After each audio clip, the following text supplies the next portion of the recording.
Hi and welcome you all to Genix.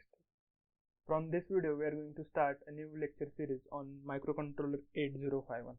Don't worry, अगर आपको microcontroller के बारे में जीरो नॉलेज है, इस लेक्चर सीरीज में बेसिक से एडवांस तक स्टडी करेंगे. इस लेक्चर सीरीज से आपको माइक्रोकंट्रोलर क्या है, उसके बेसिक फीचर्स कैसे होते हैं, प्रोग्रामिंग कैसे करते हैं, माइक्रोकंट्रोलर को अपने इंटरफेस कैसे करते हैं दूसरे मशीन से या इक्विपमेंट से या दूसरे माइक्रोकंट्रोलर से, और सभी बेसिक फीचर्स माइक्रोकंट्रोलर का इंटीरियर, माइक्रोकंट्रोलर के अंदर memory space, program memory, data memory कैसे वर्क करती है, सब पता चलेगा. और अगर आप यूनिवर्सिटी स्टूडेंट हो या डिप्लोमा स्टूडेंट हो तो भी आपको इस वीडियो में हेल्प होगा, क्योंकि हर वीडियो के डिस्क्रिप्शन में उसके नोट्स भी मैं डाल दूंगा ताकि आप स्टडी मटेरियल या फिर नोट्स स्टडी कर सकोगे. सो let's start. So first question, what is microcontroller. देखिए, डेफिनेशन सिंपल वर्ड में माइक्रोकंट्रोलर की ऐसी है: microcontroller is a chip used for control the application. और ये application most of time embedded system होते हैं. तो what is this embedded system? Embedded system क्या होता है ये अपन डेफिनेशन से नहीं, एक एग्जांपल से देखते हैं. Let's we use fire alarm for fire hazard, right. अगर कोई भी फायर से लेके एक्सीडेंटल एक्टिविटी होगी तो अपना फायर अलार्म टर्न ऑन हो जाए, इतना तो अपन को पता है. पर अंदर कैसा फंक्शन होता है वो अपन को, एम्बेडेड सिस्टम अगर अपन को जानना है क्या होता है, तो ये फायर अलार्म के अंदर क्या होता है ये अपन को जानना होगा. सो these are three components are involved in this process. First, our sensor. Second, our microcontroller. And third, alarm. Okay. अगर फायर अलार्म के प्रीमाइसेस में कहीं भी फायर एक्सीडेंटल एक्टिविटी हो रही है तो सेंसर उस एक्टिविटी को सेंस कर लेगा. ये इंफॉर्मेशन वो अपने माइक्रोकंट्रोलर को देगा. माइक्रोकंट्रोलर अपने आउटपुट या फिर सिग्नल देके अलार्म को टर्न ऑन करेगा और अपना अलार्म बजना शुरू हो जाएगा. सो वी कैन से इस प्रोसेस में हमारा सॉफ्टवेयर भी यूज हो रहा है और अपना हार्डवेयर भी यूज हो रहा है. मतलब हमने माइक्रोकंट्रोलर का कुछ तो प्रोग्राम किया होगा ना कि अगर सेंसर से कोई आपका माइक्रोकंट्रोलर को आउटपुट आ रहा है तो अपना अलार्म को तुम सिग्नल दे देना कि बच जाओ.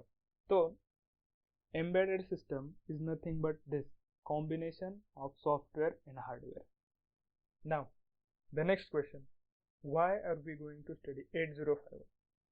I mean, there is lots of other microcontrollers, like we have Atmega series, Arduino में जो होता है वो, या फिर IoT वाली माइक्रोकंट्रोलर ESP826332, वो बहुत एडवांस है. IoT वाले से तो अपन डायरेक्टली इंटरनेट से भी उसको कंट्रोल कर सकते हैं, पर हम 8051 ही क्यों कर रहे हैं? We are going to study 8051 because every microcontroller has a similar और ऑलमोस्ट सिमिलर नेचर. मतलब जो भी अपन 8051 में स्टडी करेंगे, जो भी बेसिक फीचर्स होते हैं वो हर एक माइक्रोकंट्रोलर में होगा. जैसे कि हर एक माइक्रोकंट्रोलर में आईओ पोर्ट्स होगा जिससे आप इंटरफेस कर सकते हो अदर इक्विपमेंट से या फिर दूसरे माइक्रोकंट्रोलर से. या फिर हर एक माइक्रोकंट्रोलर में मेमोरी होगा, डाटा मेमोरी, प्रोग्राम मेमोरी, या फिर एड्रेस बस, डाटा बस, कैसे डाटा स्टोर करते हैं, कैसे वो स्टोर किया हुआ डाटा अपन यूज करेंगे. ये सिर्फ 8051 में ही नहीं होगा, ये हर एक माइक्रोकंट्रोलर में होगा. 8051 बहुत पुराना माइक्रोकंट्रोलर है, इसलिए हम उसको स्टडी करते हैं तो ताकि जो भी एडवांस माइक्रोकंट्रोलर है उसके बेसिक फीचर्स को अपन जान सके. इसके बारे में अपन मोर डिटेल में आगे देखेंगे. अभी के लिए सिर्फ इतना ही जान लो कि ऑलमोस्ट एवरी माइक्रोकंट्रोलर के बेसिक फीचर्स जो होते हैं वो सिमिलर होते हैं. और सबसे इम्पोर्टेंट, प्रोग्राम लॉजिक. माइक्रोकंट्रोलर 8051 को अपन सीरीज में हम प्रोग्रामिंग भी सीखेंगे कि कैसे असेंबली लैंग्वेज और सी लैंग्वेज से अपन माइक्रोकंट्रोलर को प्रोग्राम करके उससे अपन कुछ तो परफॉर्म करेंगे. जैसे कि अगर अपन ने मशीन को इंटरफेस किया अपने माइक्रोकंट्रोलर से, इंटरफेसिंग क्या क्या मतलब होता है वो भी अपन जानेंगे. सिर्फ अभी इतना ही जान लो कि अगर अपन ने माइक्रोकंट्रोलर को किसी मशीन से इंटरफेस किया तो जो हम प्रोग्राम लॉजिक लगाएंगे वो लॉजिक हम अदर माइक्रोकंट्रोलर में भी लगा सकते हैं. सिर्फ थोड़ा माइन्यूट डिटेल चेंज हो जाएगा. इस सीरीज में हम इंटरफेस के बारे में भी पढ़ेंगे और इंटरफेस करके दिखाएंगे जो भी एक्चुअल प्रैक्टिकल होता है. तो क्या क्या इंटरफेस करेंगे हम?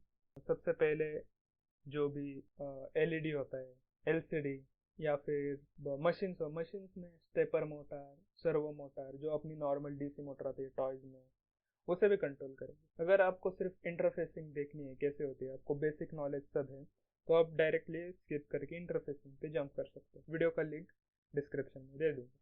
So next thing, that almost every student make this mistake, that they call controlling board a microcontroller. No, microcontroller is a chip and controlling board we use for flexible operation, or let's say easy operation of that microcontroller. मतलब ये है अपना microcontroller और ये है controlling board. अगर इस controlling board पे ही माइक्रोकंट्रोलर लगा रहता है, इसका मतलब हम माइक्रोकंट्रोलर को अगर कंट्रोलिंग बोर्ड के साथ यूज करें कोई डिफिकल्टी नहीं होगी। या फिर ये है अपना 8051 माइक्रोकंट्रोलर और ये है इसका कंट्रोलिंग बोर्ड। और इस कंट्रोलिंग बोर्ड की खासियत ये है कि इसमें सभी इंटरफेसिंग इस बोर्ड के अंदर है। जैसे कि ये रहा अपना कीपैड, एलसीडी, एलईडी, सब हम इस कंट्रोलिंग बोर्ड पे ही इंटरफेस कर सकते हैं। सो बिफोर वी स्टार्ट, मेरा आप सबसे एक रिक्वेस्ट है, जो भी डिस्क्रिप्शन में मटेरियल लिस्ट दिया है वो परचेस करिएगा मार्केट, ताकि जब भी हम प्रैक्टिकल करेंगे तो आप खुद भी करिएगा, ताकि आपको बहुत अच्छी तरह से समझ में। डोंट वरी, अगर आप विलेज एरिया में रहते हैं या फिर आपके आसपास इलेक्ट्रॉनिक्स शॉप नहीं है जहाँ पे सारे इलेक्ट्रॉनिक्स इक्विपमेंट मिलते हैं, तो आपका एड्रेस और मटेरियल लिस्ट आपको जो जो चाहिए वो नीचे दिए हुए नंबर पर मैसेज करिए, जो नेक्स्ट टाइम आपको पार्सल कर देगा all over India. Let's begin with our first topic, that is numbering system. Why we need numbering system? Okay, let's learn from one example what language electronics component understand. Okay, so this is our circuit A and circuit B.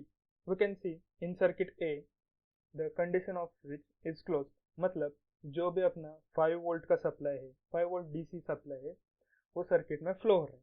और circuit B में switch की condition open है, तो इससे क्या होगा, जो भी अपना 5 वोल्ट सप्लाई है वो सर्किट में फ्लो नहीं होगा।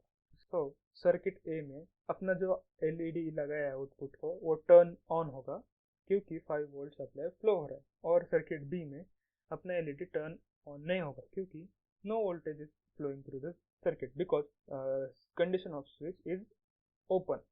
Okay, what we understand from this, that we can communicate with our LED through this voltage. मतलब अगर अपन ने 5 वोल्ट सप्लाई दिया तो ये टर्न ऑन होगा, और सप्लाई नहीं दिया मतलब 0 वोल्ट दिया तो अपना एलईडी टर्न ऑफ ही रहेगा। So this is either on or off. This is called binary logic, मतलब 0 एंड 1। अगर अपन ने 0 दिया तो एलईडी टर्न ऑफ रहेगा, और अपन ने 1 दिया तो एलईडी टर्न ऑन होगा।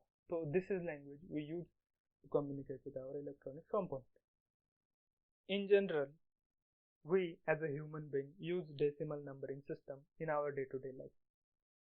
From earlier example, we understand that we can communicate with microcontroller or electronics equipment through binary numbering system. Okay, so now what we have to do, that we need to convert this decimal into binary and then provide whatever instruction to the microcontroller. So is that mean we use decimal system? No, we use hexadecimal system. Why? Let's understand. So as I say, to communicate with microcontroller we use binary system. We can convert this decimal system to binary, or this hexadecimal system to binary, and then send whatever instruction is to the microcontroller. But we use only hexadecimal system in this case. Okay, so let's understand why. If we have to send this instruction to microcontroller 8051, we need to provide instruction 255, then convert into binary, and then send it to microcontroller. If we use hexadecimal system, we just need to type 2 Fs, that is FF, and then convert into binary and then send this instruction to microcontroller. So what we can learn from this, that for this instruction we need 3 decimal digit and 2 hexadecimal digit.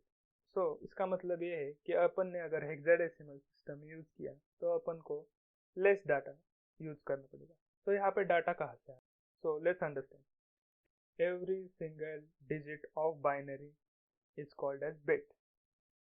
So if we use hexadecimal system, we can send more data with less memory as compared to decimal system. That's why this is one of the example we use hexadecimal system.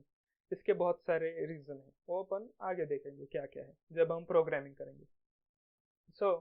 अगर आपको conversion नहीं आता, decimal to binary, binary to decimal, hexadecimal to binary, hexadecimal to decimal, सब conversion, description में और एक link है नीचे, वहाँ पे एक डेडिकेटेड वीडियो बना है कि कन्वर्जन कैसा होता है नंबरिंग सिस्टम का, तो वो वीडियो देख के आप आ सकते हैं। So let's start our next topic, that is logic gets.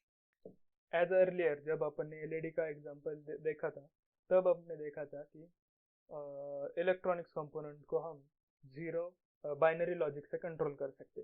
तो बाइनरी लॉजिक क्या होता है, तो इस डायग्राम से आप देख सकते हैं कि लॉजिक 0 और लॉजिक 1 क्या होता है। ये 0 to 5 वोल्टेज है। फ्रॉम लॉजिक 0 मतलब हम वोल्टेज 0 वोल्ट सप्लाई कर रहे हैं, और लॉजिक 1 मतलब अपन +5 वोल्ट सेंड कर रहे हैं। So what is the definition of logic gate or what is logic gate? Binary logic gates are simple circuits that take one or more input signal and send out one output signal. Okay, मतलब हम इसको एक से ज़्यादा input supply कर सकते हैं और अपन को ये एक ही आउटपुट देगा। So again another question, why we need logic gate? हम तो 0 और 1 डायरेक्टली सेंड कर सकते हैं अपने माइक्रो कंट्रोलर को, तो फिर अपन को बाइनरी लॉजिक मतलब ये लॉजिक गेट्स की क्यों जरूरत है? Let's understand from this example. This is our microwave. We use microwave to heat up our food. Okay, तो हमें इस माइक्रोवेव को तब तक ऑन रखना है जब तक इसका 45 डिग्री टेम्परेचर है, और ये 45 डिग्री को क्रॉस करे तो हमें इसको बंद करना है, ऑटोमेटिकली बंद करना है। तो लेट्स से टेम्परेचर अगर लेस देन 45 डिग्री है तो हमें इसको टर्न ऑन ही रखना है। अगर टेम्परेचर मोर देन 45 डिग्री हो गया तो हमें इसे टर्न ऑफ करना है। इसका मतलब हम इसको ये दो इंस्ट्रक्शन सेंड कर रहे हैं to get one output, that is either it's remain turns on or it's going to turn off. Let's say this is our X condition and this is our Y condition. तो हमें क्या चाहिए कि अगर अपना 45 डिग्री सेल्सियस से ज़्यादा हो गया टेम्परेचर तो माइक्रोवेव ऑफ होना चाहिए। अगर टेम्परेचर 45 डिग्री से कम है तो ये चालू ही रहना चाहिए। ओके, अगर मानो टेम्परेचर 45 डिग्री से ज़्यादा हो गया, इसका मतलब हमारा y 1 हो जाएगा, क्योंकि हमने क्या डिफाइन किया है कि अगर अपना टेम्परेचर 45 डिग्री से ज़्यादा हो गया तो अपन को 1 सेंड करना है। तो इससे क्या होगा? इससे माइक्रोवेव ऑफ होगा। सो this is nothing but the definition of a logic gates, that is we send one or more input to get one output. Okay, that's it for today.